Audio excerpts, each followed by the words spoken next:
PM Modi जो है एक बीजेपी पार्टी का बड़ा चेहरा है। हिमाचल में 2-3 बार भी वो आ चुके हैं। आपकी तरफ से क्या होगा एक बड़ा चेहरा हिमाचल के लिए और कितना प्रभावी होगा? देखिए, आपने कहा पीएम बीजेपी का चेहरा है, जबकि होना तो ये चाहिए था पीएम देश का चेहरा होता, किसी एक राजनीतिक दल का नहीं होता। लेकिन हाँ, ये दुर्भाग्य है कि प्रधानमंत्री जी अपनी जिम्मेदारियों को छोड़कर लगातार मात्र चुनावी राज्यों में एक के बाद एक ताबड़तोड़ रैलियां करके सरकारी खजाने की लूट ये सब जारी रखते हैं। बिल्कुल, लेकिन हमें चिंता करने की ज़रूरत नहीं है।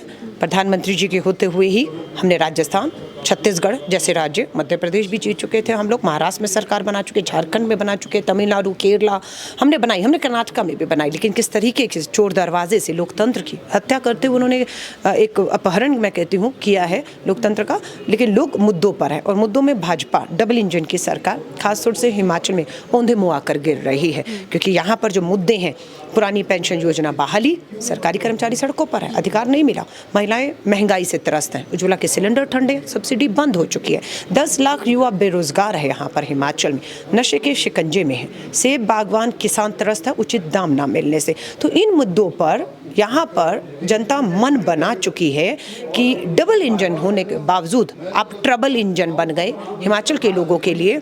और यहाँ पर रिवाज नहीं, सरकार बदलने का फैसला पूरी तरह हिमाचल के लोग कर चुके हैं और भारतीय राष्ट्रीय कांग्रेस की पूर्ण बहुमत की एक बार फिर से सरकार आना निश्चित हो चुका है। हम हिमाचल का जो है ओपीएस का मुद्दा सर्वोपरि है।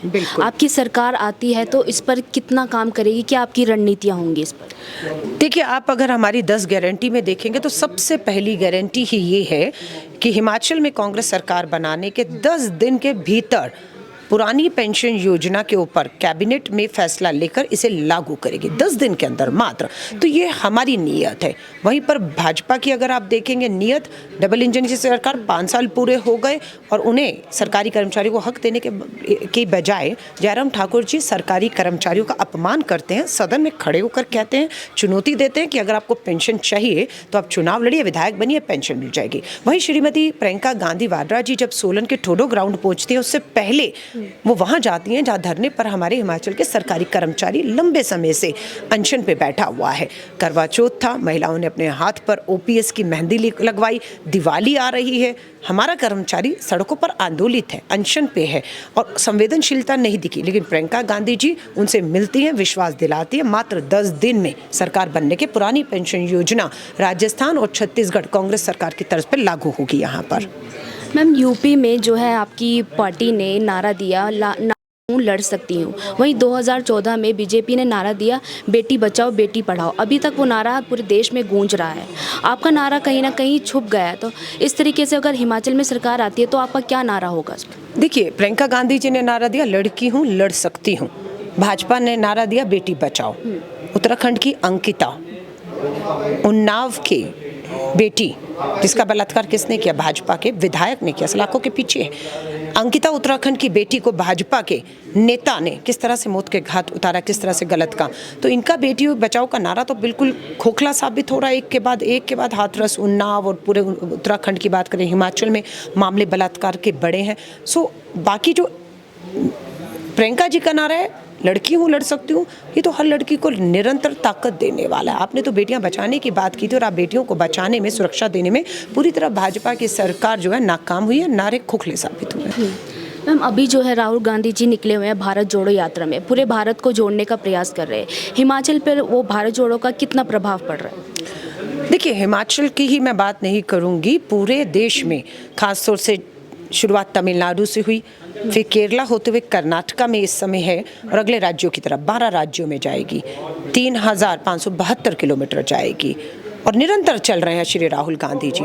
महंगाई मुद्दा है, बेरोजगारी मुद्दा है, मनरेगा के मजदूर उनसे मिल रहे हैं, दिव्यांग उनसे मिल रहे हैं, हक अधिकार देश को एक, जो सांप्रदायिकता की आग आपने देखा भाजपा के सांसद प्रवेश वर्मा ने किस तरीके से बयान एक धर्म विशेष के खिलाफ एक दूसरे के लिए दे जा रहे हैं, आग लगाने का काम हो रहा है। ऐसे में भारत जोड़ो एक बड़ी तस्वीर है, उन्हें सिर्फ चुनावी राज्यों में देखकर सीमित नहीं कर सकते आप। और चुनावी मकसद से ये यात्रा होती तो सबसे पहले गुजरात और हिमाचल में ही चल रहे होते राहुल गांधी जी, पर राहुल गांधी जी ने चुनावों से इस यात्रा को ऊपर रखकर देखा है।